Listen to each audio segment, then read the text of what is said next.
So good afternoon, all. So I'm going to be running this meeting since Mark has ran the last meeting and will be trading off in the future. So thank you, everybody, for joining us on this July 18th. And we know that we were just talking about it, summer meetings are hard to schedule. So we really appreciate everybody who can take the time to join us today. We've got some really interesting presentations that are coming up. Many of you probably know Andy York from the Prescription Drug Affordability Board, and he's done some phenomenal presentations on the work that they're doing. So he'll be giving us an overview, and then we'll have Betsy Plunkett, who's going to give us some updates on the open enrollment consumer user test experience testing, just some key findings, and then we're going to have an SAC discussion for plan certification standards that Michelle is going to lead. So next slide, please. So the first order of business, we're going to vote on the meeting minutes that were included for the May meeting. So do I have anybody who moves to approve the minutes? Move to approve. Great. Second. Any second? Second. Great. Any objections? Nope. Okay. So all in favor then, so moves. The meeting minutes from May are approved. Great. So we've got the MHBE executive update. So I'm going to turn this over to Michelle for her to give that over to us. Thanks, Michelle. Thank you so much. And thank you for being our leader today for this meeting. I have a few updates to give. If anyone was on the board meeting on Monday, you may have heard this, so might be some of it be a repeat. At the federal landscape, as far as state-based marketplaces are concerned, right now, all focus is on the expanded tax credits and the threat of those going away at the end of December 2025. And as you may know, in Medicaid and Medicare world, that's reference-based pricing. But in the marketplace world, we don't have that. So cost factors really drive premiums. And although we've done a lot of creative things in Maryland with our reinsurance program, the Young Adult Subsidy Program, a lot of what drives the cost of premiums is outside of our control. The expanded tax credits has really helped protect consumers from that and has allowed us to have a lot more people get enrolled, and we don't want to see in Maryland or nationally that we lose that. So we're doing a lot of education right now, and we encourage everyone to be doing education, particularly with our federal legislators, and just how important and the impact that these expanded tax credits have, and that discontinuing them next year without some other cost-saving measures in place would really harm the marketplace. So that's kind of a lot of focus on that, and any place that you can spread the message for us, we would greatly appreciate it. The other great thing for Maryland, it's a little bit outside of the exchange, but it does affect on that premium costs. On July 2nd, CMS announced that Maryland was one of the first 3 states selected to participate in the states advancing all payer health equity approaches and development models called the AHEAD model. And under AHEAD, CMS will collaborate with states to curb healthcare cost growth, improve population health, and advance health equity by reducing disparities in health outcomes. Now, we as the exchange look to do this in all we do, looking at how we design our benefit structures, how we do our outreach efforts. But again, we're thrilled that Maryland has been selected as a state to participate in this approach. Let's see, the other thing that I will update everyone on, we had the exchanges, all the exchanges were at a forum in Minnesota last week, and all the state-based marketplaces came into play. We now have 20 state-based marketplaces. I remember in the early days, we had, I think, 6 of us. Georgia is the most recent to join the state-based marketplace network, and that's really exciting. And so we always have CMS will come and speak to us at these events, and they again continue to tout the 3 M's: Medicaid, Marketplace, Medicare, so that continuum of health coverage across all spectrums. So that's always exciting to hear. On state updates, I'm hoping everyone knows that Governor Moore announced the appointment of Joy Hatchett as the acting commissioner for the Maryland Insurance Administration. And of course, the commissioner serves as an ex officio voting board member on the Board of Trustees for the exchange. So we're happy that we have an acting commissioner to fill that role until a permanent commissioner is selected.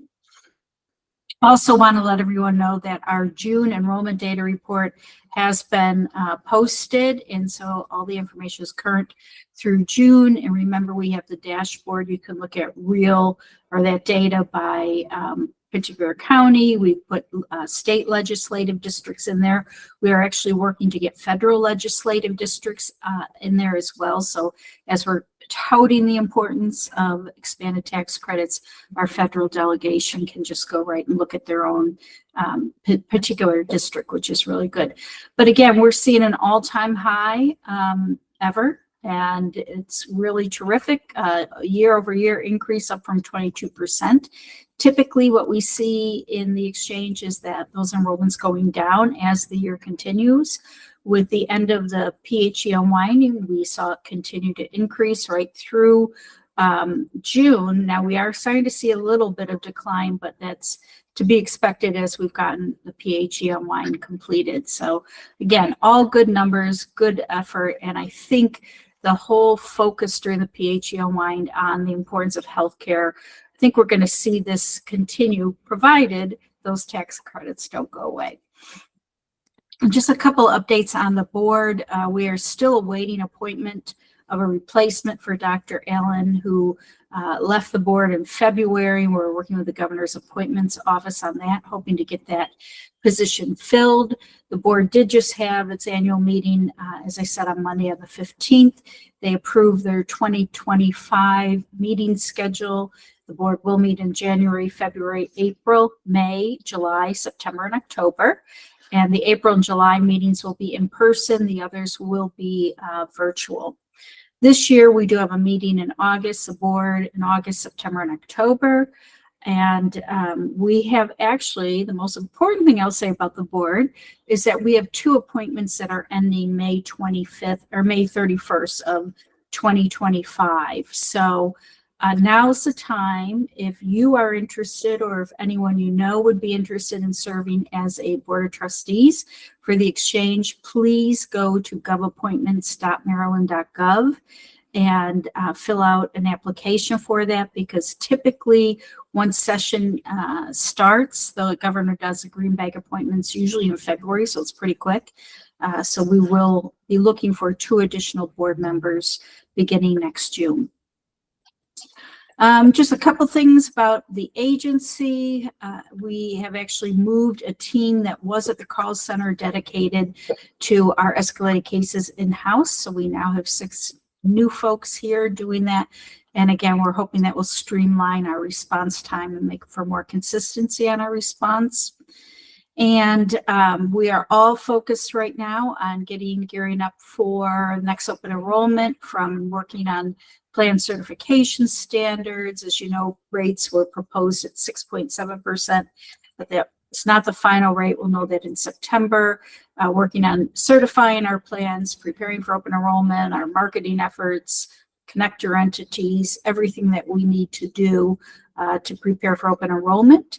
And then we also work with Maryland Department of Health to get our new what's called a planning document submitted to CMS for approval for the Medicaid work we do for the next federal fiscal year.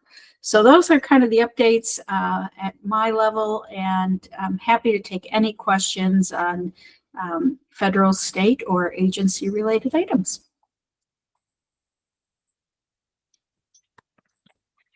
Thanks, Michelle. So I don't see any hands. I did forget Happy Fiscal New Year. I was always forget, and then Thank you.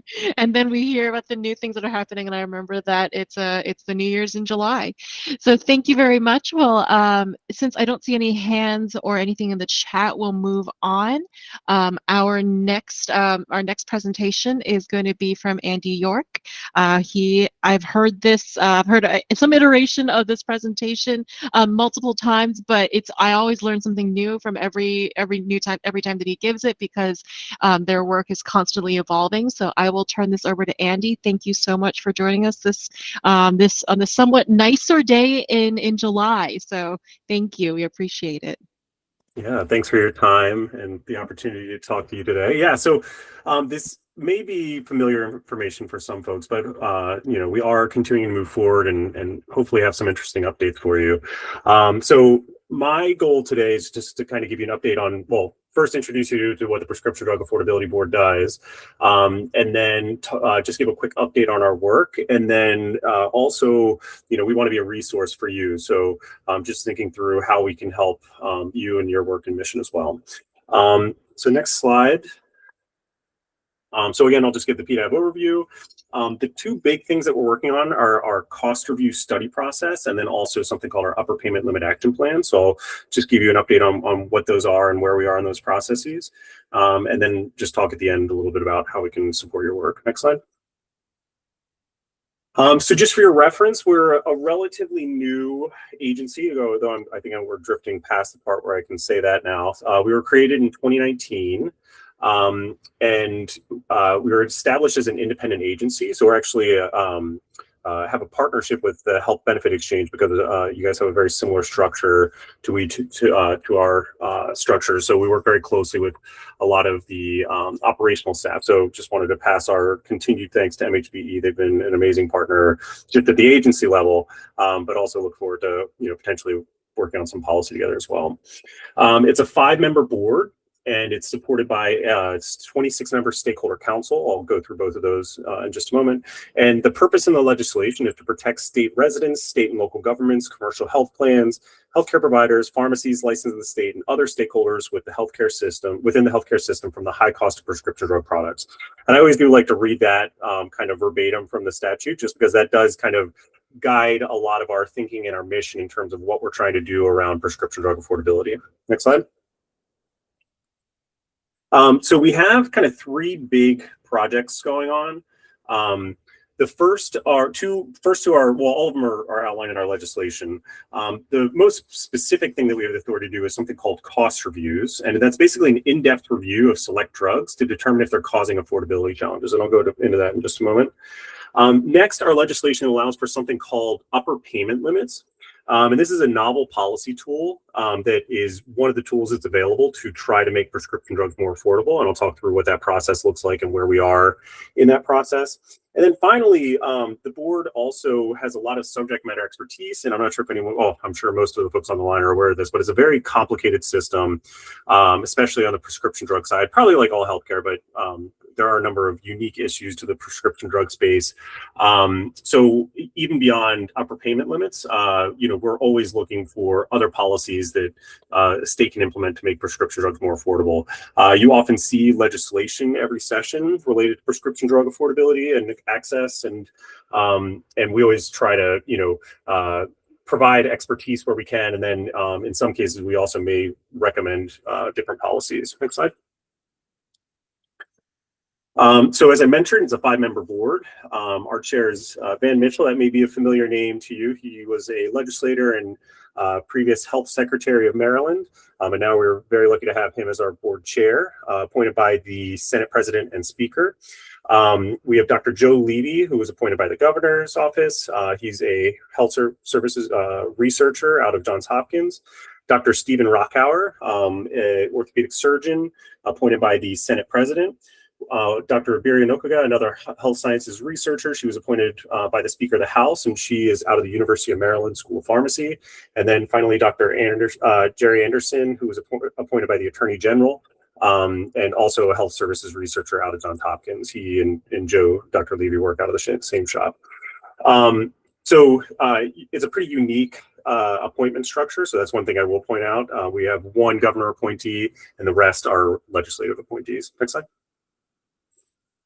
As I'd mentioned, we have a stakeholder council, and this group is meant to provide the expertise and perspective of all the different members throughout the supply chain. So it's a pretty large group. You heard 26 members, and that just means that there's a lot of folks that can be affected by our work and may have input on our work.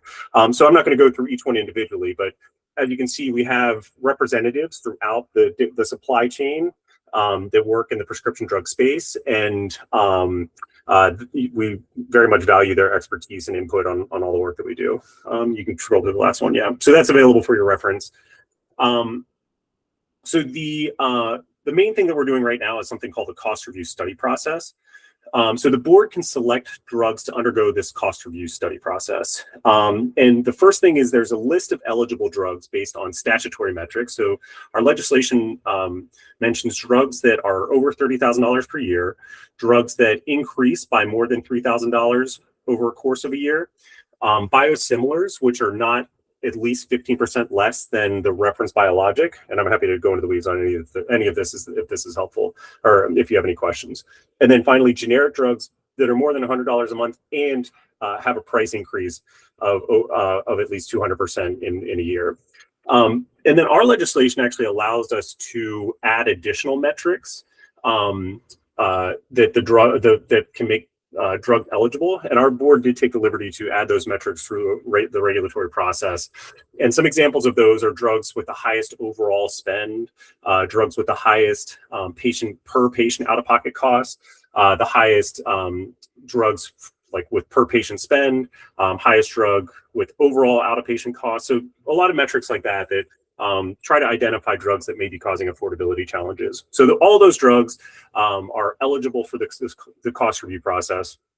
And then the board must select one of those drugs in an open meeting. And then you can go to the next slide.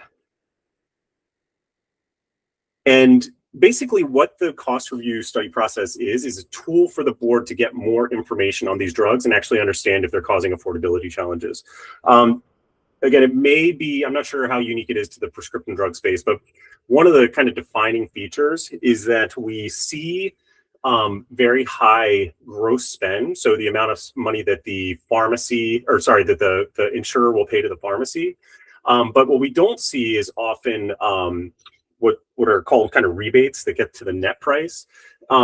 So what we see, again, is this gross spend, but there's a lot of information that's not available to us that may better explain the impact of a drug to the health system and then potentially a high out-of-pocket cost for patients. So this is basically a tool for us to collect that information and better understand the issue.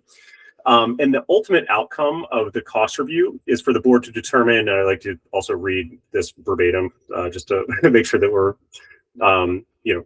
characterizing correctly, but it's whether the use of the prescription product that is fully consistently with the labeling approved by the United States Food and Drug Administration or standard medical practice has led or will lead to affordability challenges for the state healthcare system or high out-of-pocket costs for patients. So that's ultimately what the board is trying to identify through this cost review study process. Next slide. So we approved our regulations at the end of last year, and we've been working through the process over the course of this year. Next slide. And there's 5 kind of large steps. There's the identification of eligible drugs. There's the selection of the drugs. Once the drug's selected and actually goes into the cost review study process, there's a collection period where we try to gather more information on those drugs. And then we analyze those drugs and then provide the results of what the research was. Next slide. So the way that the identification and selection process worked is that all along, the public is allowed to notify us if they think they're having affordability problems with drugs. So this is like a data input that's available to the board. And then the board also has their own opportunity to make drugs eligible for the list. So if it's not on the list because of any other reason, the board in an open meeting can make additional drugs eligible. Then in terms of the actual identification, they receive this dashboard that has a number of different metrics that are outlined in our regulations. And they are able to look across that dashboard and identify the drugs that they are most interested in based on the metrics that they're allowed to consider. And then the next step is that they refer those products to the stakeholder council, and this also opens up like a public comment process. The stakeholder council reviews and discusses the referred prescription drugs at an open meeting. And then, as I mentioned, there's a kind of public comment process throughout. And then finally, the board selects drugs for the cost review process. So in our March 25th meeting, the board identified 8 drugs that they wanted to refer to the stakeholder council. And in their May 20th meeting, they selected 6 of those drugs for their to refer to the cost review study process. Next slide. So then once the drug's in cost review, there's a written comment period, and then we also do something called a request for information. So we'll be posting that probably in the near future. And basically we reach out to manufacturers, carriers, and HMOs, pharmacy benefit managers, and wholesale distributors to try to gather more information on these drugs that are in the cost review process. Then the board's going to analyze that data. We assemble something called a dossier, which basically answers a bunch of analytical questions that are outlined in our regulations. And then based on that, the board can do a preliminary determination of affordability. And that, again, the question there is whether or not it causes challenges to the state healthcare system or high out-of-pocket costs for patients. And then ultimately, the board is going to create and adopt a cost review study that summarizes the information considered and then shares the final determination. Next slide. So as I mentioned, we got to the selection point and we're just about to start the collection process. The board selected 6 drugs. 4 of them, they put, just in terms of organizing staff resources, they wanted us to do the request for information for the first 4 drugs, Farxiga, Jardiance, Ozempic, and Trulicity. And then once staff has kind of worked through that data collection process, we would then start the data collection process for Dupixent and Skyrizi. But all 6 of these drugs are in the cost review study process. Next slide. Go ahead. Thanks, Andy. I'm sorry. Would you prefer for us to wait to hold questions till the end, or? I defer to you guys. I'm happy to answer questions at any point. Okay, I think we're running a little bit ahead of schedule. So Great. if you're okay with answering some of the questions during the presentation, we'd appreciate that. Sure. Could you give us an overview of what those drugs that you had on the previous slide, what conditions they are primarily intended to treat? Like, we all know Ozempic because that's got a lot of publicity, but I'm not familiar with the other ones. Absolutely. Yeah. Thanks for doing that. And I'm happy to go through it. So I think just out of coincidence, the first 4 drugs are diabetes drugs primarily, those you mentioned. And then again, I think primarily by coincidence, the first 2 are in the same class, Farxiga and Jardiance. They're SGLT2 inhibitors. And then Ozempic and Trulicity are within the same class. They're called GLP-1 inhibitors, or I think they're inhibitors.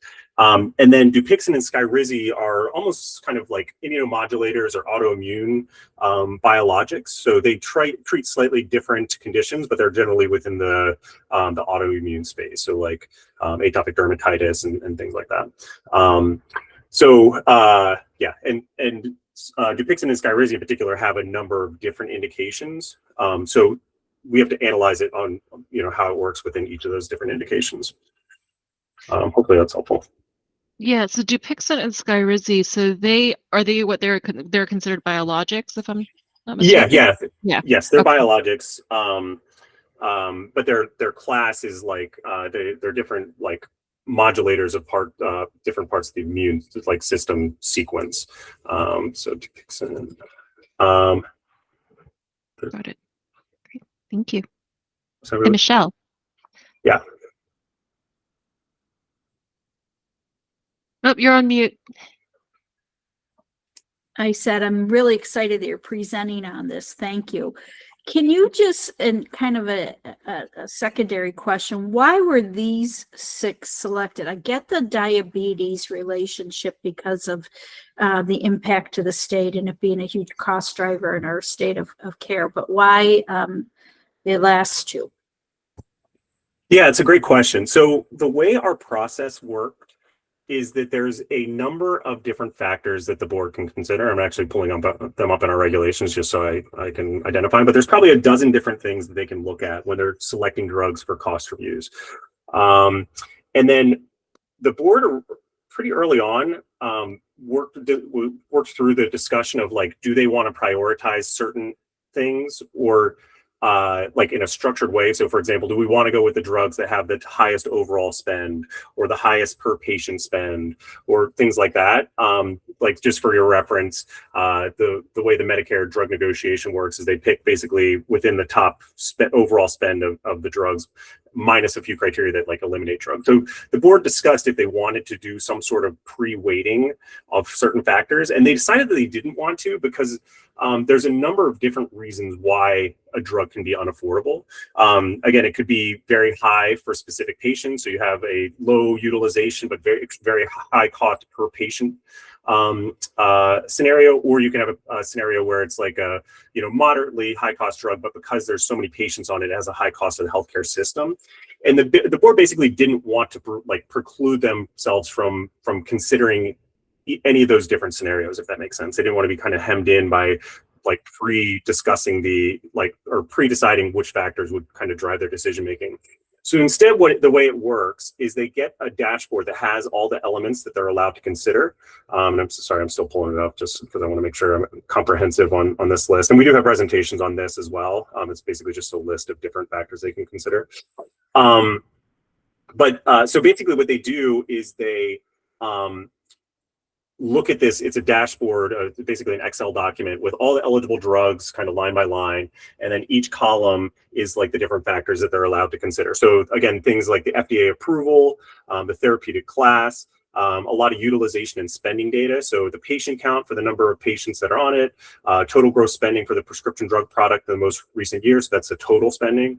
The total gross spending per patient, WAC increases over year over year, percent increases in WAC, dollar increases in WAC, average payer cost per patient, average cost share in the prescription drug product, and then also patient out-of-pocket costs. So it's a number of different, probably 20 or so columns. And they basically get to look at that document, and then each board member has to consider all those factors, but the way they weight those factors is each board member does it their own way. So like, for example, one board member say, I'm most interested in high costs to, in the commercial space or something like that. And then another one may say, I'm only worried about I'm most worried about high out-of-pocket costs for patients, right? And each of them gets to kind of do their own analysis. And then they send that list of the drugs that they are interested in to the board chair. And then he curates that into the list of drugs that they're able to consider and refer to the stakeholder council, right? So it's probably about 2,200 NDCs that are eligible. And then each of the board members kind of went through the dashboard on their own, sent their selections or recommendations to the board chair. And that was narrowed down to basically 8 drugs out of the thousands that were eligible. So that's how our process works. And again, it does kind of allow for maximum flexibility for our board members. But yeah, so that's how the process works. And then in their selection of the drugs, they're supposed to kind of explain why they selected those drugs over others. Thank you. Yeah. Yes. And then so other boards have done, or Colorado, for example, has done like the pre-weighting exercise. So it can be done differently for each of these different boards. I guess that's another thing I could have mentioned is that we are now one of probably 5 boards that exist. Maryland has one, and then there's probably 5 others in other states, and each of them kind of handle this process a little bit differently. And then also like my characterization of saying, that they're diabetes drugs. I don't think, their therapeutic class is available to the board members, but I don't think the board necessarily like went through and said we're focusing on diabetes drugs. I think they were probably looking more on like spending and cost criteria and utilization criteria. Great. So any other questions on the drugs that we selected or where we are in the cost review study process? Yeah, so just in terms of timeline, we're going to be hopefully issuing our request for information. We're going to be collecting a lot of information over the next couple months. Then the board staff is going to put together what we're calling the dossier, which is kind of the analysis of all the different factors of the cost review study process. And then again, ultimately, the board is going to make this determination of if this drug has led or will lead to affordability challenges for the healthcare system or high out-of-pocket costs for patients. So the next part of our work is something called upper payment limits. And this is, it's outlined in our legislation, and it's basically a novel policy tool that we can use to try to make a prescription drug more affordable. Our board has always discussed it as kind of a tool in the toolbox, but not necessarily the only tool that's available to make prescription drugs affordable. And our authority is limited to a specific set of payers in the state, primarily state payers, or actually not even payers. It's also purchasers. So we can, the upper payment limits can apply to drugs that are purchased or paid for by a unit of state or local government. So you can picture that to be things like the health department, state hospitals, health clinics, or state or correctional facilities. We can also do it for, the upper payment limit can also apply to health plans that work on behalf of the state or local government. So you can picture that to be like the state employee health plan and all the county health plans and the local health department plans, and basically anything for, state public sector workers. And then finally, any drugs that are purchased or paid for through the Maryland State Medical Assistance Program, i.e. Medicaid. So when we set up our payment limits, if we do set up our payment limits, it would be limited to these entities for the foreseeable future. Next slide. So the way that we create this authority is we have to draft something called our upper payment limit action plan. And this action plan needs to be approved by the board, and then it needs to go before the Legislative Policy Committee, which is basically kind of General Assembly leadership. And the questions that we need to answer is what drugs would be subject to the upper payment limits, how would we set the upper payment limits, and then how would the upper payment limits be implemented?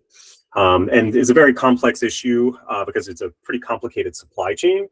So a lot of the work that we're doing is also just making sure that when it is implemented, there's no kind of unintended consequences.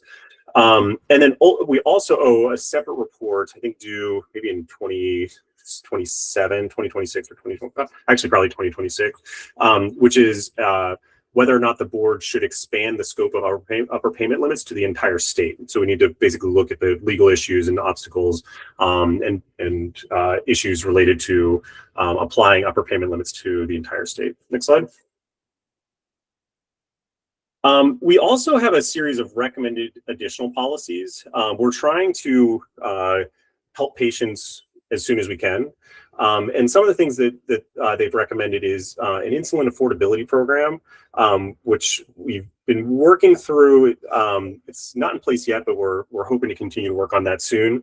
And then that is going to kind of feed into a patient navigator program. And the idea behind both of these is that there are a number of resources that are available to patients now that can help them afford their drugs. And it's just a matter of navigating this extremely complicated system, right? So the idea is a patient would reach out to the state and say, I'm having trouble affording this drug. And then we would walk them through an algorithm. Step one might be referring them to this, the health benefit exchange folks, just to make sure that they have the right insurance, right? Checking that they're insured. And then there's a series of things such as patient assistance programs. You can see if they want to use a different kind of like certain couponing programs such as GoodRx. And so we can kind of help them just navigate through existing resources to see if there's a way to make the drug affordable in the current system. And that's a way to, again, help patients as soon as possible, whereas a lot of our policies that we implement may have kind of a multi-year runway before patients will feel the impact. The next thing is a transparency program. One of the defining features of the prescription drug market is just the fact that we have no idea how the money actually flows. And it actually allows the different stakeholders to kind of hide behind the fact that that information is not available. So just as an example, manufacturers will tell us, and I think it's true, that the list price or the gross spend that we're seeing that goes from the insurer to the pharmacy is actually like not the metric that we should be using, because the actual net price to the healthcare system after they pay their rebates to the payers is much lower. It can be 25%, 50% lower, sometimes even more than that. So the drug actually is affordable if you're looking at the net price. It's this list price that's artificially inflated that's the problem, right? And that may be true. But then other folks within the supply chain will then say,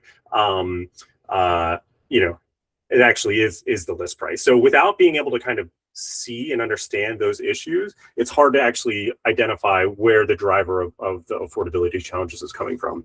So the general idea behind a transparency program is just trying to get access to that information to actually understand, what what folks are telling us, and if what they're saying is true. And then finally, we always have an annual report that summarizes different drug pricing trends. We also need to summarize our work around our cost reviews, and then we also get to recommend additional policies. So our board hasn't really dove into this yet, though in our meeting on Monday, we may start to have these kinds of conversations. But the board can look at other policies that are available and make recommendations for legislation or other things to potentially make prescription drugs more affordable. Next slide. And I'll just conclude with just opportunities for collaboration. So we want to be a resource for you. We are continuing to stand up our patient navigator program. Right now, it's we haven't publicized it to a high degree, just because we're kind of ramping up the operations to it. So we just want to make sure that we have the capacity to support the patients that come to it. But that's something that we'll continue to build out.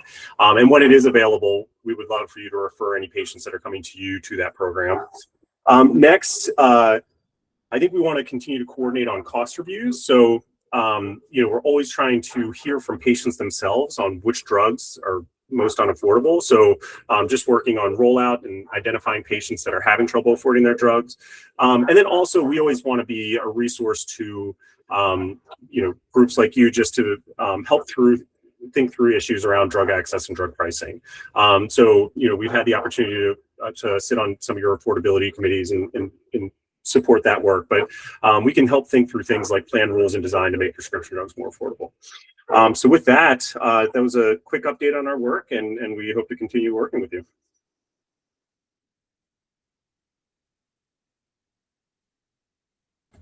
Go ahead. That's for me. Oh, my apologies. Yep. Okay. Sorry about that. Hi, Joanne Volk. Andrew, I think you presented to the affordability work group when I was on that a couple of years ago, so good to get this update. Just a couple of questions. How do you anticipate implementing the upper payment limit, particularly, for example, with like the state employee plan or something where people actually have an out-of-pocket cost? Some of those other things might be a benefit to the state, but not necessarily the insured. Do you have any thoughts on how that will work? Yeah, so I can talk about what we've presented in the meetings, and then hopefully this will be better articulated in the upper payment limit action plan that comes out. But you identified one of the key issues. Our board, sorry for the background noise, I'm going to close my door. Give me 1 second.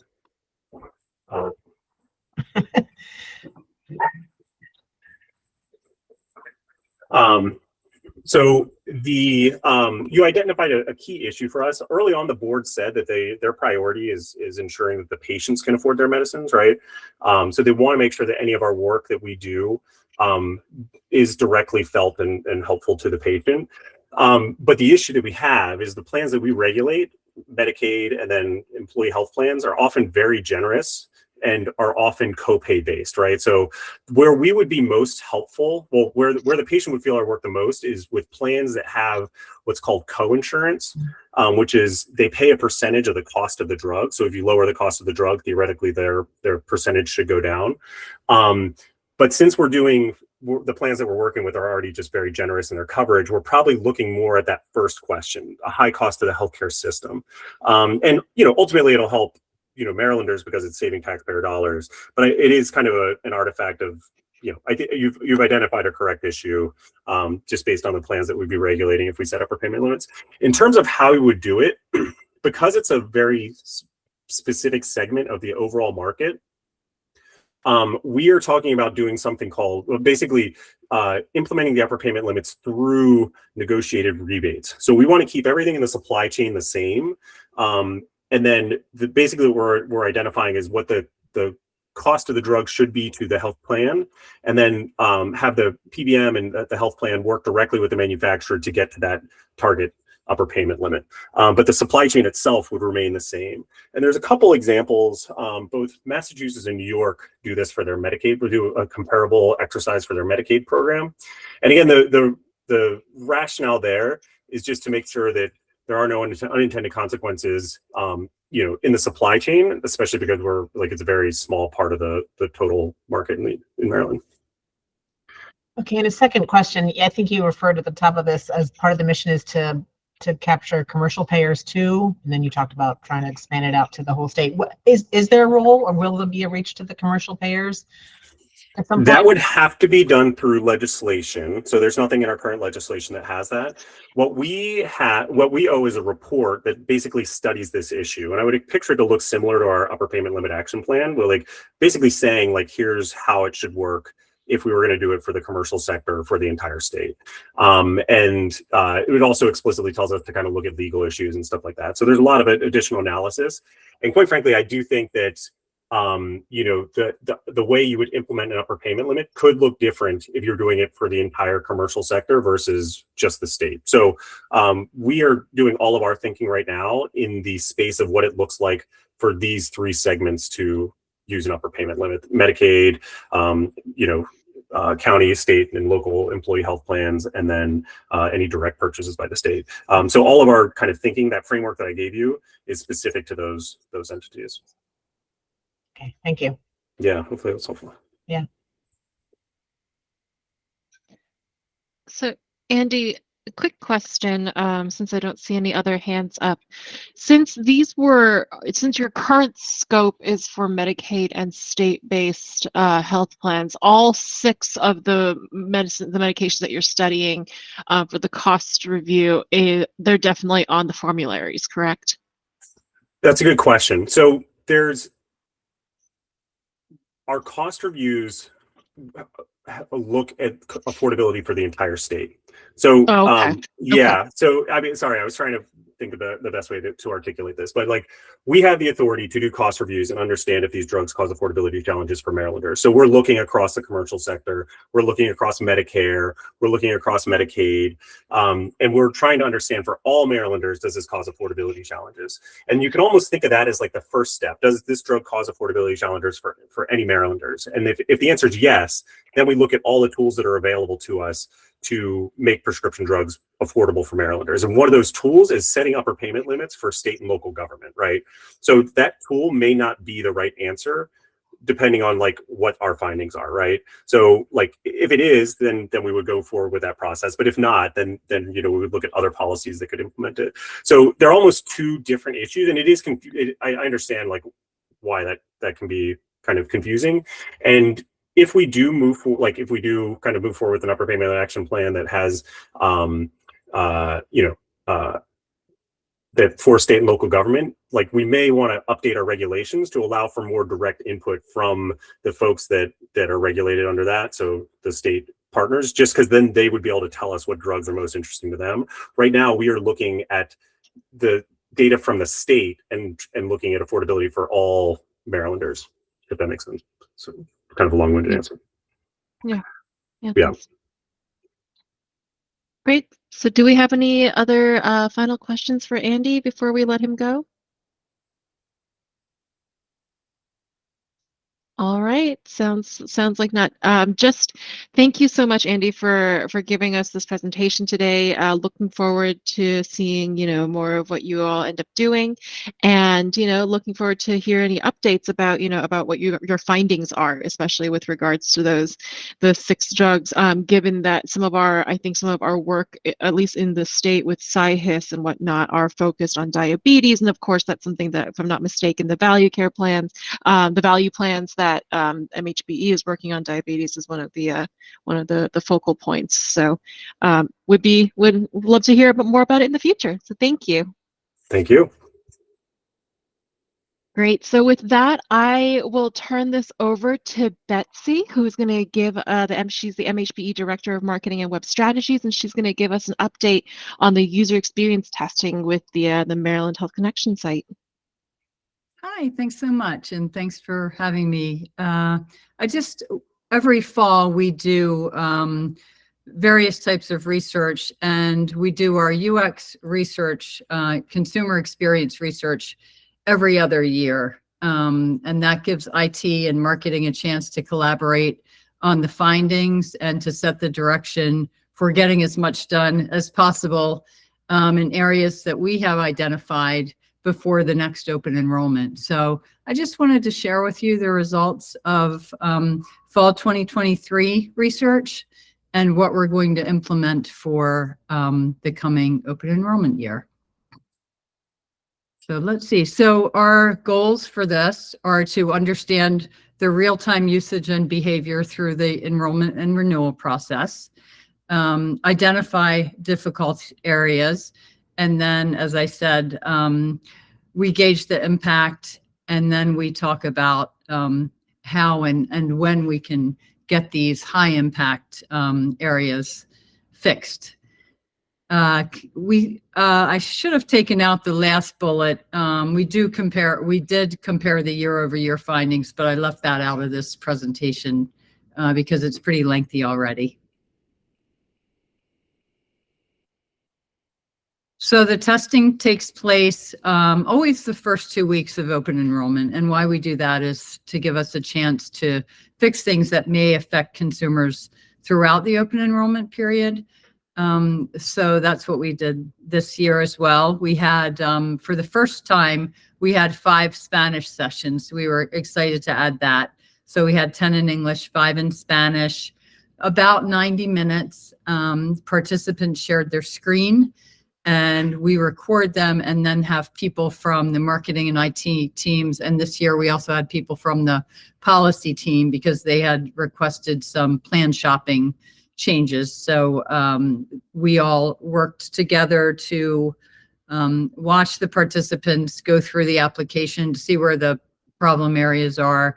And then the agency we use for the research puts it into this report, much of which I'm sharing with you.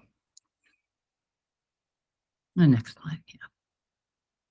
So we spoke to, as you can see, a mix of both current and new enrollees, and you can tell also the diversity of, ages and race and ethnicity as well.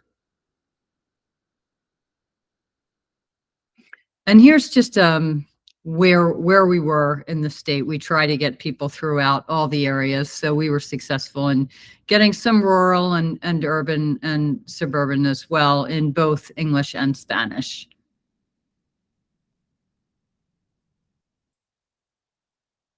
All right, so first I'll go through the positive improvements. So we always focus on creating an account and logging in. So of the few users we had who did create an account, they all successfully were able to do that. They didn't have any username or password issues, which is a big deal because for years our password reset was an area we identified for improvement. So it's great that they were able to do that right away and log in successfully with few issues. As far as the application itself, people did seem to understand the tax filing status, which had been a stumbling block in the past. We put in language around that to clarify, and then they were able to edit the annual income, and that was valuable, and they were able to correct that. If the amounts weren't quite right, they were able to go in and change that. I won't read all of these, but we had some issues with uploading documents in the past, and we did have a user who was able to successfully upload documents this time. We reorganized the signature page to make it a little easier to get through. And then as far as shopping, kudos to policy for weighing in and making some changes before open enrollment. So the healthcare usage levels really seem to like that. It gauges high, medium, and low usage and then comes up with suggested plans. People actually read the disclaimer, which is surprising. No. And then we also use coverage examples that they could relate to. We pointed them toward tooltips and a glossary in instances where we thought they may need explanation, and they did utilize those, and it gave them a better understanding. And then they also were able to compare plans, filter, look for a doctor, a drug, and also it gives them a yearly cost estimate for the plan. Then we were able to explain how to apply the financial tax credit, and many seem to understand that they could use it every month or wait till the end of the year. So, And just to have you understand a little bit more about where they were coming from, here are a few quotes that we collected throughout the process. It seemed to be very smooth sailing. It's better than last year. I might be able to do it myself, which is great because that's our end goal, to have as many people as we can enroll on the website or the mobile app. And then they thought it was informative. And, you know, in the past, this person and many like them had a job and employer sponsored coverage. And this was for the first time they had to do it themselves, and felt like it was simple. Some said it was convenient and smooth, but wind up having some issue or another, which is to be expected. And then another said that they were frustrated and they felt like they were at a loss. And someone else said it's not the best experience. It's stress inducing and overwhelming. And because it's healthcare, the website has a lot of info along with many definitions. So, all right. Now to get to the summary and the top 5 key findings this year. So on the account page, returning users still aren't sure how to get started. We had to change your information for returning users rather than, you know, enroll now and that sort of thing. So that's one area that we will correct the language, change the language to make it a little easier for returning users to know that this is indeed where you start, regardless of whether you have to change your information or not. The savings, some people still don't understand about the financial help and they don't think they want it. They say, no, they don't want it. And then they don't understand that will put them at a higher level and maybe they would have qualified for a different program had they put it in. So we do intend to make a change with that as well, so that they do need to input their income. That's a mandatory field going into next open enrollment. So they'll be able to tell whether or not they qualify for savings. The income calculations, we had an area where the system calculated it. It didn't, although the system did it correctly, the information the system was using is based on, for example, your monthly income is $1,200. So we're going to times that by 12 and get your yearly. And that's not always true with our consumers. Their income fluctuates throughout the year, and some months, which is why they may be here, they don't have any income at all. So now we're having them fill that in rather than just click through, okay, everything. 2 other areas that we won't address before open enrollment, the layout of the eligibility selection can cause confusion. They don't seem to understand what open and special enrollment means. We do make some minor tweaks to the language.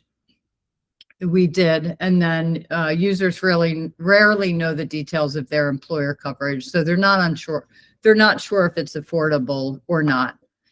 So this year we're implementing changes to the first 3 before open enrollment starts November 1st. And I'll show you a little bit more about those. All right, next slide. So the account homepage, returning users don't know where to start the process. Amelia, could you try to click into that video? Yes, I will try.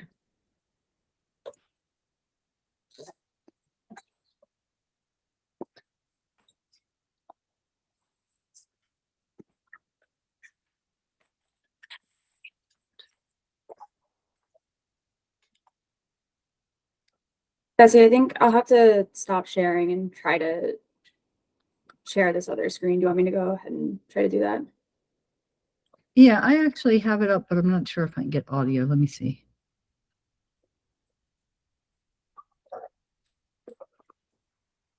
Okay, I can get audio. So why don't I share my screen so you can, that might be a little easier.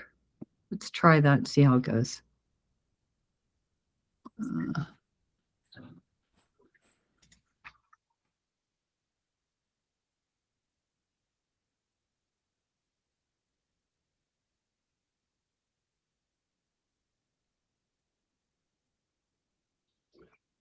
Okay.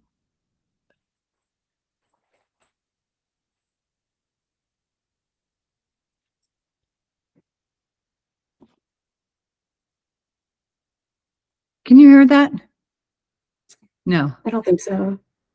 Okay.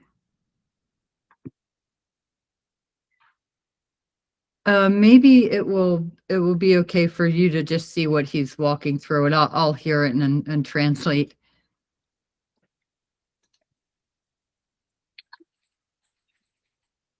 So he's scrolling around to try to find how to start his plan.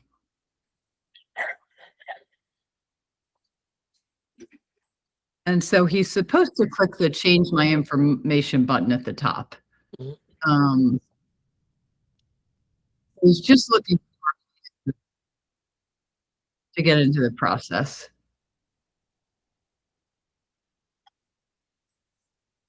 So, and there's a place under the more button that will tell him to start, but he doesn't know that. And we just lost your screen share, Betsy. okay, I actually had stopped it on purpose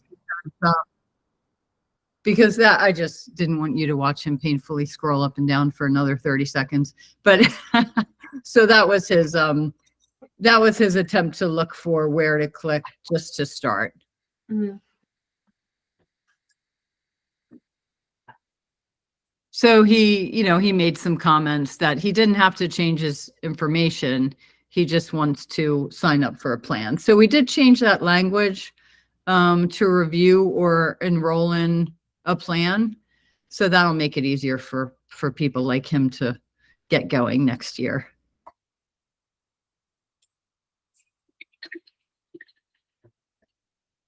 So here's another on the mobile app. You can see that we have them clicking on visit my documents. And then they aren't ready to change their plans. They want to see their documents, but it's not showing that. And then again, the example down at the bottom that says change my information instead of, enrolling in a plan. So we've made that change as well.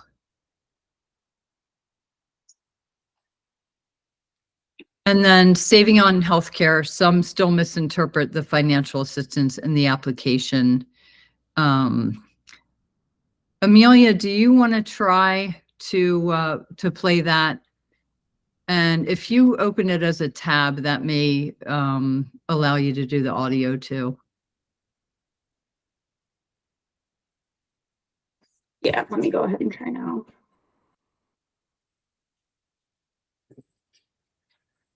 Oh. Do you have any questions?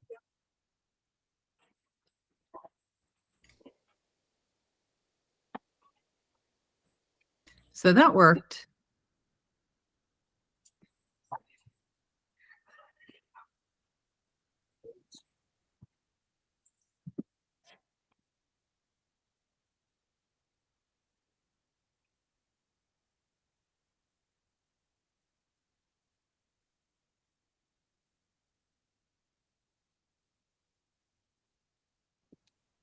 Maybe not. And do you have any questions on this here? I'm confused on the question. Yeah, talk out loud to me about it. What does that mean?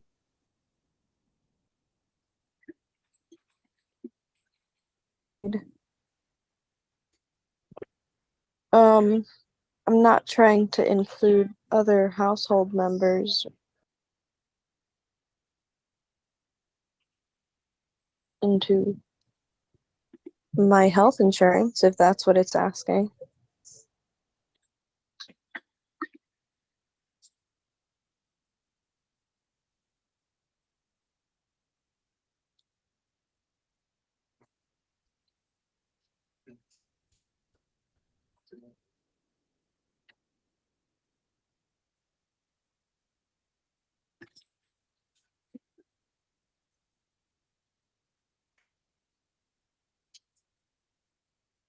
I'm not sure if you all could hear that. My internet is in and Yeah, out. we could hear it. Okay. Yeah, we could hear it. It was a little confusing. I wasn't sure if that was somebody on the call or not, and then I realized that it's the video. Right, exactly. Okay, so that just gives you an idea of, people still misinterpret the financial assistance in the application. English speaking think that it's going to negatively impact their program eligibility. And so they go ahead and pick no for financial assistance. Spanish participants experience issues with the get an estimate tool. A couple Spanish participants thought that savings, when it asked about their savings, that they were supposed to say how much they had in their bank accounts. So we're working with our Spanish agency and also IT to change the wording on those questions and just make it clearer for everyone.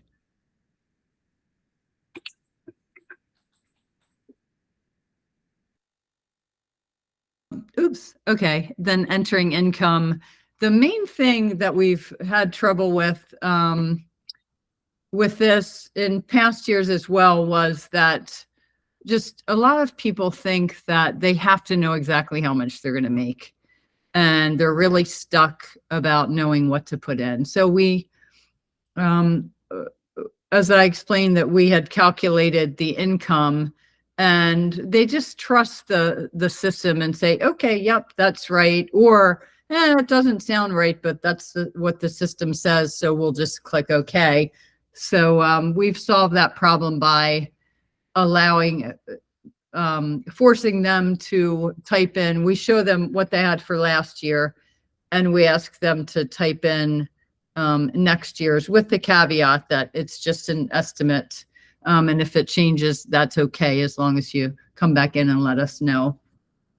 And I think part of it with the mobile app, the layout of the monthly income questions was such that they thought they were being asked about their current income, and the additional income was on top of each current month. So we changed the wording on that to make that clearer as well.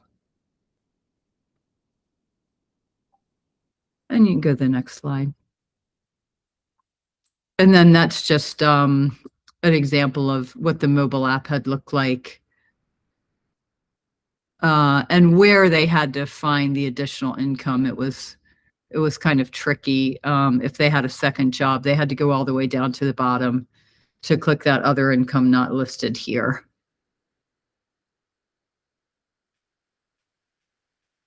And then again, do you have any other income to report? They didn't know how to find that. And on the desktop, it looked like it could have been part of the monthly income or maybe a separate question. So we've clarified that as well.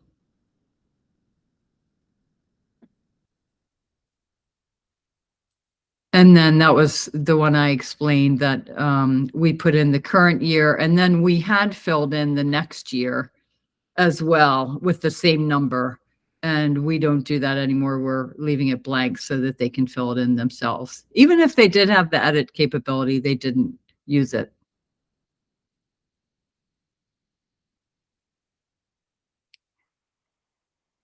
And then the calculations, that's just what I had just explained too, that it carries over.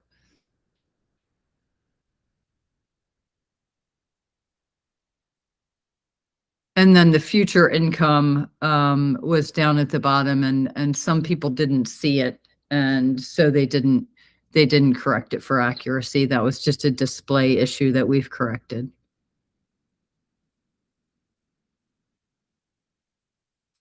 So Flora, Flora is our beloved chatbot. We were very excited because we were the first state to have a chatbot, and she was sort of a recalcitrant teenager. We would feed her volumes of spreadsheet questions, and she was confused sometimes. So it wasn't working as well as we would have liked. We actually were ready to make the change in like probably around November 10th. And I IT to hold off so that we could finish our UX testing. The downside was that we got negative comments about Flora.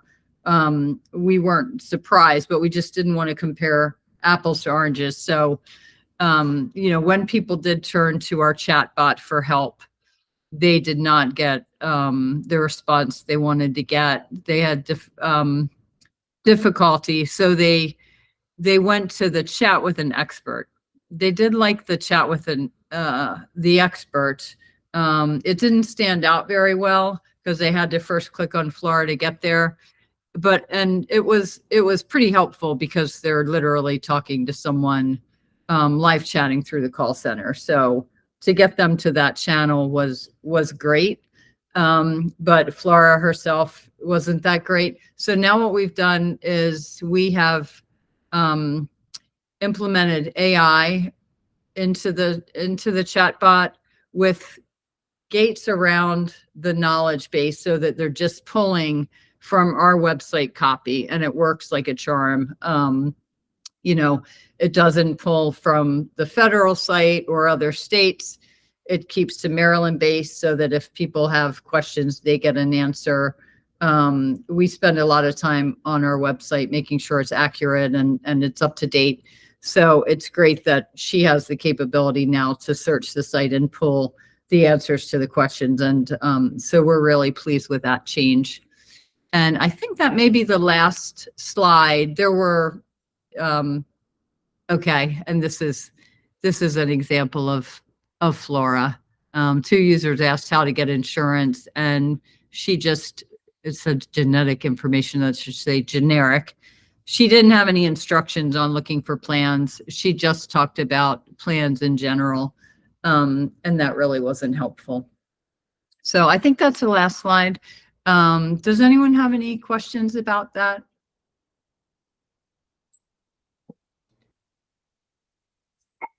I see that Allison and Joanne have raised their hands. So I think Allison, you came up first.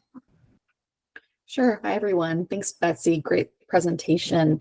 Just you. wanted to note, are there any findings from this that will inform the decision support work group that's starting, I believe, next month? Or was this solely to inform changes for this upcoming open enrollment? If there were any that were part of the tool, they will be passed on to that group, I'm sure. I don't know specifically what they would be. Amelia, do you know? Yeah, I can speak to that a little more. I think they're related, but the consumer decision support work group we're launching will focus more on the plan shopping process versus the entire application process. So a lot of the work that Betsy's team did was when the consumer is actually filling out the application and going through the portal process versus the consumer decision support work group that would focus mostly on the get an estimate tool and that initial plan shopping process. So we'll make sure to provide updates to that work group, some of the plan shopping updates that were a result of this consumer testing and all the findings from this, but they're still separate but related. And we do have a lot of changes in the works, I know, for that, that are separate and apart from this as well, which I'm sure Amelia will keep you updated on. Got it. That makes a lot of sense. Thank you. This is really important work between the user experience testing and the work group. So definitely. Joanne? Yeah. First of all, thank you. This really was fascinating, and I appreciate the commitment to the regular user experience testing. That's so important. And I think maybe some of my questions actually would go to the decision support work group. I wasn't familiar with that work, but a couple of things. One, I'm wondering if I think one of the areas that people tripped up was like change information. I'm wondering if there's overall just sort of a message of you should update your information, update it. What your health may have changed, your income may have changed. That's going to affect the financial help you're eligible for, the plan that might be right for you, especially with that tool to estimate your out-of-pocket cost based on your health status. does that come through at all? Like It less about- does. So how we've changed that is when you hit review or change plan, renew or change plan, what comes up next is the opportunity to review your whole application. So we say, we'd like you to make sure the information is correct. And before you had to review it all, and I don't think you could edit it until you got to the end. And now you can, I'm pretty sure, and Johanna's not on the call, but I was working with her, that you can edit it at different points in the application. So, but it does, for the first time, it will force you to go through your whole application, which people might not love, but it's to ensure, as you said, that the various changes come up. Now, as far as their health issues and things, it doesn't go into that. But when they go back in to change their plan, they can, and that'll be more Amelia, that will be something that they'll work on to say, has your health changed? That's a great idea, to consider changing the level of healthcare need on the tool. Okay, and then were these all current marketplace enrollees going back to renew coverage? I'm wondering if this captured at all anyone coming off of Medicaid with unwinding, any like new, coming from a wholly different program with different income. This was 8 current enrollees and 6 brand new enrollees. But they may or may not have been coming from Medicaid, right? They could have been coming from something else. Someone with ES previously with them. I mean, they could have lost their job. Yeah. And now they're enrolling. Okay. It would be interesting to know if there's a different set of pain points or whatever for people who are coming off of a very different program and trying to transition to product. And then I think my other 2 comments really are questions, or really would probably go to the other work group, but I'll raise them here anyway. How obvious is it to people the value of the cost sharing reduction plans and that you only get them with silver? Is there enough, like, I know some states have thought about sending out notes to people who are bronze level enrollees to say, hey, you really should be over in this silver plan. I mean, what kind of support is there for people to understand that extra cost sharing help is only available through certain plans? Does that come up in this sequence, or would that be a different? We actually have targeted, the ability to send out targeted marketing emails and texts to people. So we do get a list of people in the application who have signed up for a silver plan and may be able to get a gold plan for the same amount if they don't get a subsidy. So, and the same with a bronze, if they've done a bronze, but they would be eligible for a silver at the same cost with better benefits. We do send out emails to let people know that's the case and offer them the chance to change. Okay, good. And I think the last thing that with the new enhanced value plans, is there anything that helps people find them more easily or understand how they're different from other plan options? We do have we call it the WordPress site and then the application. So on the WordPress site, which is the one that marketing feeds the content into, we do have a lot on value plans, and we have a fact sheet on value plans. Flora now will pull information too if someone wants to know more about it. Within the plan shopping itself, Amelia, can you speak to that? Yeah, value plans are listed with a flag that indicates them as that. And then I think there's pop-up information that can go into more detail about what a value plan is, but it is something to discuss more of how do you convey that information and make sure that it's not overload, but also that it's educational enough people understand what value plans are. I think as a part of one of the updates, maybe from the consumer user testing, we're even changing, like right now we have the value plan kind of flagged on the side of a plan tile in the plan shopping page, but we're going to move it a little bit so it's even more obvious and stands out a little more to the consumer. But yeah, it's a good question of, are we flagging them enough? Do people understand the value of them, what they are, and all that? Okay, thank you. That's all great. And I'll just add one other thing, a couple other things, Joanne, that is part of that decision support work group to look at how people are making their decisions. And also we are looking at, if the board just approved that regulations that we can put forward to look at renewing people into a different plan that would better meet their needs. So those are all things we're in the process of looking at as well. Thank you so much, Allison and Joanne, for asking the questions. I actually do have a couple of questions since I'm not seeing any other hands that are up.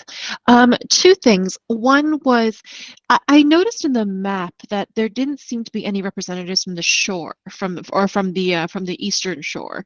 Was it deliberate, or was there any, or did you guys just have difficulty identifying individuals from that area? We did. You know, our biggest challenge is to get people outside of Prince George's, Baltimore, and Montgomery County, honestly.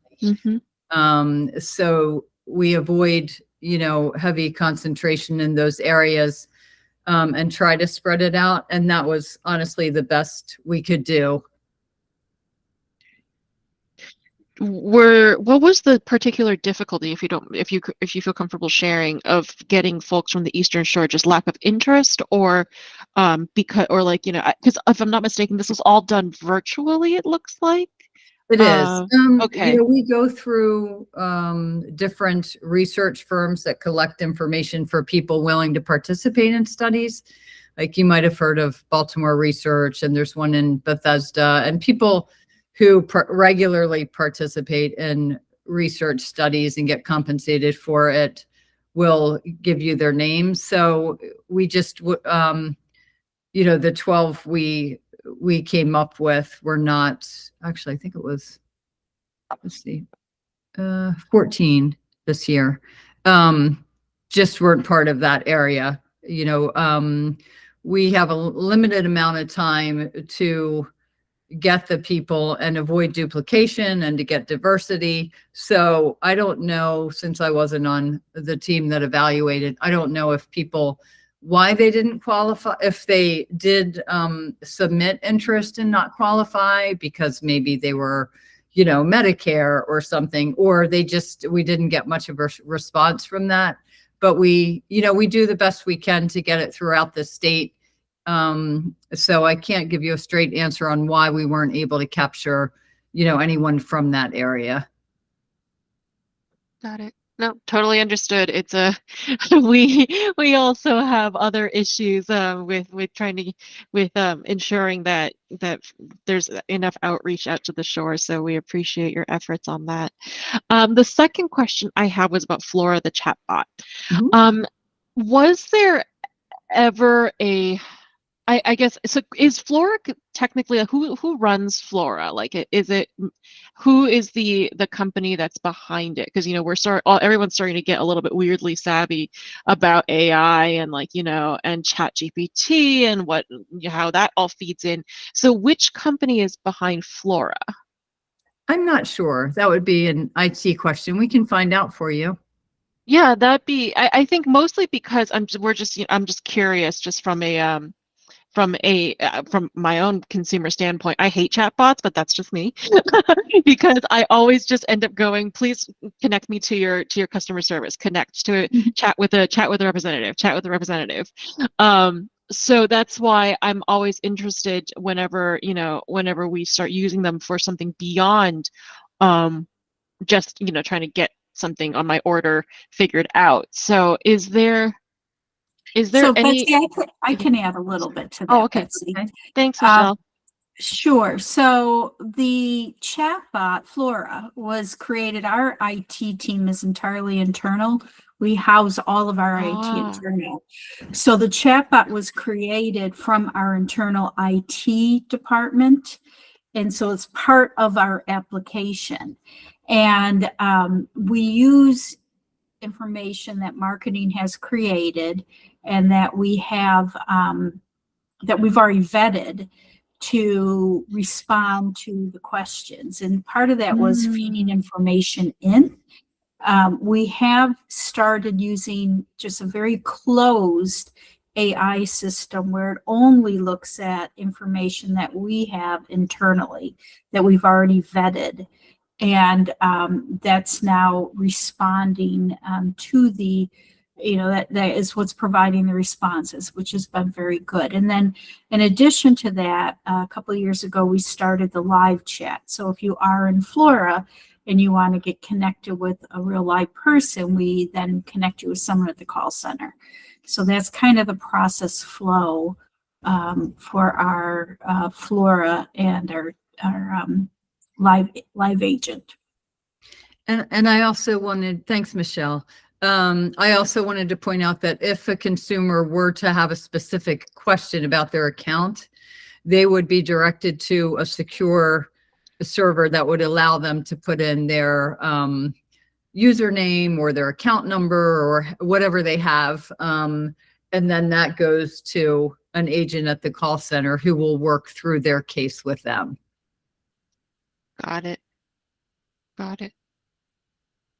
Yeah, I think that the thing that I've always realized about chatbots is that I think we always expect them to do more than they're actually programmed to do. So I think that's the reason why I get frustrated with them, is because, if I'll sometimes try to, if it looks like it's something that might be AI powered, then I'll try to ask a question and then it doesn't have quite the answer that we're looking for. So maybe just some more parameters around the expectations on what Flora it can and can't do may help in the future. Well, as I mentioned early on, and you might have missed this, the Flora, the chatbot slide you're seeing now was based on the old chatbot that we were feeding basically the FAQs from the website, but very, keywords and just a ton of information. And now what we do is say, hey, answer the question in a conversational tone based on the content on the website, and it will be correct. So that's what it's like now. So I would encourage you to go on the website and fool around with her, and I think you'd be impressed. Yeah, great. I'm pulling up right now. No, great work either way. I think that this is, we're so far advanced compared to other states, and just even using our own internal benchmarking from a decade ago, we are leaps and bounds ahead of ourselves and everyone else. So really appreciate your coming in to give us this talk. Thank you, Betsy. Thank you. Great. So seeing no other questions or hands, we'll be going to our discussion now, which is going to be led by Michelle, and we'll be talking about, as I scroll back up, we're going to be talking about plan certification standards. Thank you, Diane. And I want to spend a little bit of time on this. This is a time of year when we start to look at what we're going to put forward for plan certification standards. And you, as a same advisory committee, you may or may not be aware of this, but that is the one lever that the authority that the exchange has, is to really design our plan benefit structure, plan certification standards that allows us to make our benefit designs most meaningful for the state, for our consumer, for the exchange. And so we obviously don't ever do this in a vacuum. And typically what happens is the work we've done through our work groups helps shape this, looking at what state initiatives are, what the largest cost drivers to the state are in a healthcare space, and really trying to have the bigger picture of how in that little sphere that we operate, that we can help make sure that our consumers are getting the best, the highest quality, most affordable care that they will utilize. And so we try and do that. And we look at that every year. Now we are limited by the federal AV calculator, the actuarial value calculator that determines that threshold by meta level of how much the carrier must pay versus how much the consumer must pay. So that always kind of bumps us up against that bubble. But as we're looking through it for this year, again, we wanted to make sure that the Standing Advisory Committee, because you all come representing different aspects, if there are things that you think at this moment in time we should be considering, and I'll give you some examples, where right now everything's all about affordability. So we know that, we keep reading about this, that consumers have health insurance, are still complaining about the cost of their health insurance. If they can utilize it, they're delaying costs because they perceive it to be very expensive. We've tried to address that with more pre-deductible, no cost share services, particularly for conditions that are expensive for the state, like diabetes. So looking at anything around affordability, anything around health equity, how are we delivering our benefits so that we are keeping health equity in mind? And again, with the goal of not only making sure we have equitable health coverage, but we're continuing to focus on that affordability. How we factor into the Maryland waiver, total cost of care model, and then also looking at the reinsurance program, because as a state, we've been able to really keep costs down, because premium costs down, because of the reinsurance program, the expanded tax credits and the young adult subsidy that's helped us to lower premiums. But again, what can we do in our plan certification standards to continue on that affordability, on that cost containment, on health equity? So just wanted to kind of throw that out. And again, I'm sure there's different levels of understanding of plan certification standards and what we do. But again, always looking to help improve healthcare access and affordability. And that's where I'll stop. I'm trying to just pull up some from last year, what we had in, so I can give you an example. But typically what we are doing is looking at, do we change the maximum out of pocket? Do we change the coinsurance or the deductible for certain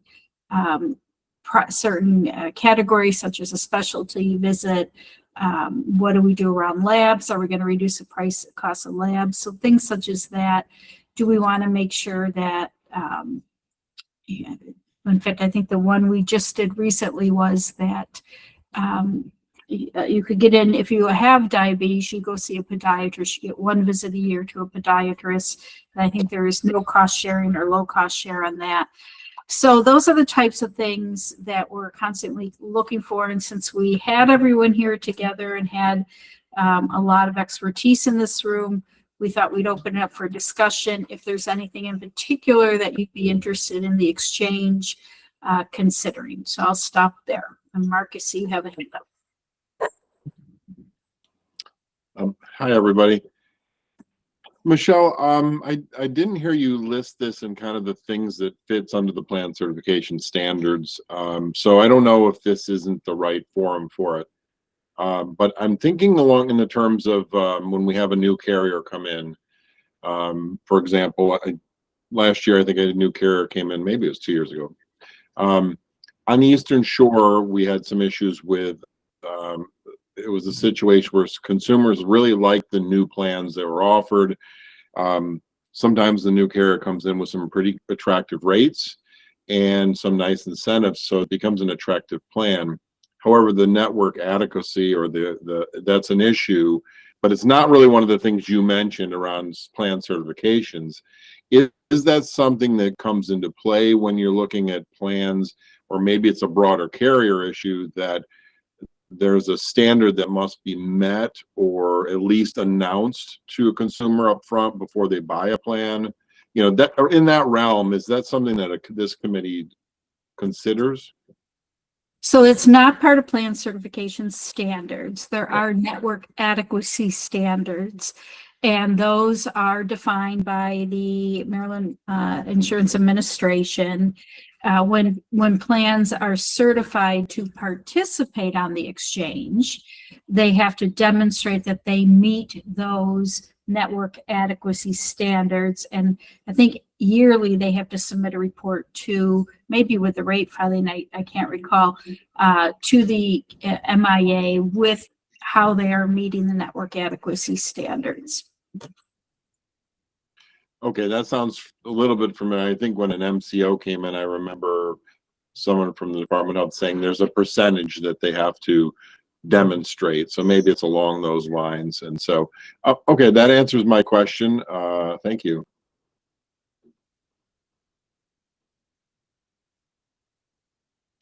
Joanne? Okay, I took seriously the note that we should think in advance of this meeting of some things to offer. So I have a couple of things. One is newly in my brain now after your comment, Mark. I mean, the one thing that I think is really hard to do, but and I'm trying to remember now, I think there was a federal pilot. I don't know where it stands, but trying to get to network breadth. It's not really the network adequacy. It's more like how narrow or broad the network is, and like almost like t-shirt sizes, like small and large. But I mean, I don't remember how they did that, like percent of available providers, but that might be related, Mark, like this, they all have to meet network adequacy standards to be able to be offered in the market, but that doesn't necessarily mean everyone's a broad network, and that may matter to some prospective enrollees. But again, Joanne, to that point, like I envisioned, what if there was this, I won't stay too long on this. I'm sorry, I'm stepping on your time, Joanne, but what if there was a grade for each carrier or each plan that said the robustness of their network width, you said, or something like that? I think that would be very interesting and helpful to consumers. Yeah, I mean, an issuer, who I'm sure Matt will comment, well, can offer multiple, a narrow one because it comes with a lower premium, and some consumers may value that because they have minimal healthcare needs and don't need that special endocrinologist or whatever. Yeah, maybe Matt can comment on the way to do that. The other things I want to offer, and they weren't so much on the affordability, but now that you mentioned that, one is I know that Maryland requires the NCQA health equity accreditation. What I don't know is whether and how that accreditation incorporates a requirement to rely on self-reported data as opposed to sort of inferring demographics based on zip code or other factors. And the gold standard is really self-reported data. And I know like Washington and California have set goals for their carriers to get to 80% of that data is self-reported and not inferred from other data sources. Another thing I wanted to suggest, especially once we heard about the provider directory piece and sort of inspired by the the certification standard that you have to include a link to your SBC, would be, under the federal law, and I don't know the status in Maryland, under Federal No Surprises Act, carriers and providers are supposed to have a process to regularly update their provider directories no less frequently than every 90 days for accuracy. And there were no federal regs issued on it. You just are supposed to, an FAQ from the feds that said have a process in place, but that would help ensure that when people are using those provider directories to select a plan, that it's more likely that it is current. And then on the point of affordability, and I know there's other work going on in other parts of Maryland, there's facility fees and transparency around that. I feel like during the affordability work group, there was some standardizing facility fees, but even just making that transparent to consumers or when to expect it. As a consumer subject to that without knowing about it until I got a readout of all my visits for my daughter and seeing that I had 2 charges for every visit in the prior year, it wasn't immediately obvious to me that I was being charged a facility fee. So, and I study this stuff. So anyway, those are just a grab bag of things that might be considered. Excellent. Thank you for those, Joanne. Matt? Thank you. Mark, I would be happy to have a side conversation with you about this and about network adequacy. And it doesn't really fit into the plan certification conversation, but part of it is that, like everything else in insurance and in the marketplace, it's utterly complicated, right? And it's nuanced, and every plan is different. And the idea that broader is better isn't always the case, right? Some patients can benefit from a really narrow network, and that might be how they choose their plan. So it's not really a one size fits all thing. And like I think Joanne and Michelle both refer to, each carrier has to submit a plan on July 1st of every year to the insurance to the administration to demonstrate that they have an adequate network. And every one of the carriers has fulfilled those obligations the past couple of years. But depending on geography and your kind of plan and the cost sharing you have and the kind of network you look for, it can be totally dependent from person to person. There's no one size fits all. So this conversation is a little more nuanced, but Mark, I'd be happy to, if you want to talk offline about some of the intricacies of this that goes down a rabbit hole. I'll take you up on that. All right. Thank you. Thanks, Matt. And I actually have a very similar response to Joanne. It sounds, given your concerns about just in terms of the equity accreditation, I unfortunately don't have anything on that piece, but for your second piece on facility fees, I'm happy to talk offline with you about, how those are being looked at right now. The HSCRC is having a facility fees work group, in which I'll be monitoring, and it's certainly a conversation that is larger than just the hospital and the consumers. It certainly involves a lot, as Matt said, a very complicated process for getting insurance coverage for facility fees, etc. So please feel free to reach out to me, and we can. I'm happy to have a conversation with you about that, and we'll see what comes out of the work group. But Joanne, to the facility fees discussion, that's completely outside of your insured product. That is something that a provider is charging consumers on top of and outside of the negotiated insurance rate. So it's an important discussion that has to be had, because in my opinion, it's the new surprise billing, and consumers have no idea where it's coming from and why they have to pay it, and it is preventing people from getting care.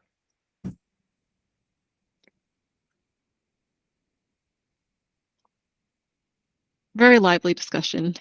Thank you. Okay, so anybody else with any questions? If And not, Diane, sorry. Go ahead. Just Diana, if I just can add, if anything comes to mind afterwards, just reach out to myself or to Becca or Amelia, and we are happy to take anything under consideration. But really appreciate the expertise around this table. So thank you, Diana. Michelle, I actually I do have a quick question for you. When you're looking at modifications to the plans, does it have to be, are there parameters by which you cannot make certain changes? So for example, I'm thinking in terms of health equity, I think in terms of maternal health and, how much it costs for somebody to give birth, even if it's a perfect vaginal birth, there are still co-insurance costs that go with it, if I'm not mistaken. So is there any way, and when I say perfect vaginal birth, I mean textbook perfect births come in many different shapes and sizes, and processes. But I guess my question was, is there any limitation in which we can't look at things that are specific to a population that's based on gender or sex or any transition between? We can pretty much look at anything that, falls under that benefit structure. But again, the biggest criteria is the actuarial value calculator, which puts a lot of constraints around everything. So, and we really are bumping up against those thresholds now. So now it's all right, well, if we want to do this, what else do we have to do so we can do that? We're going to have to reduce something else. So it's a constant struggle. And we keep asking the question of the federal government that, we have this AV calculator. We don't really understand the mechanics of how you come up with the AV calculator, what the iterations are. But as we are looking at some issues around health equity, we'd like to understand better, because it's sometimes we're kind of prevented from doing things we'd like to do because of that calculator. So, Maya, I see that you've raised your hand. Yeah, hi, this is Maya Greifer from United Healthcare.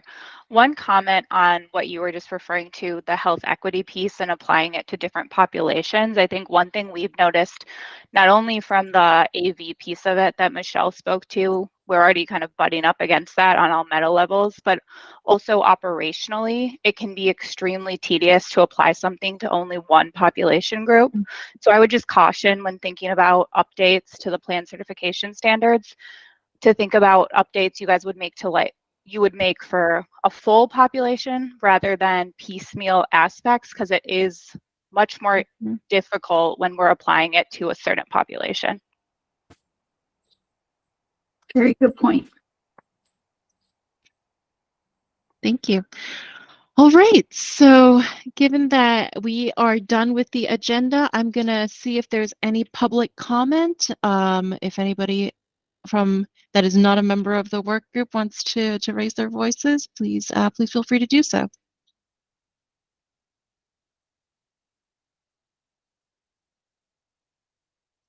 I don't see any hands. So with that, I think that we are done. We're finishing 20 minutes early.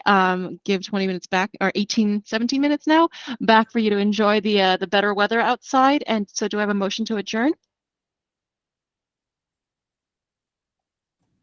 Oh, we want to stay here forever. Oh, okay. No, I'm just kidding. To adjourn. Can I get a second? Second. Aye. Great. All right. So we are adjourned. Thank you very much. Enjoy the rest of your summer, and we will see you in the fall. Thanks, everyone. Bye. Thank you. Thanks. Thank you. Good night.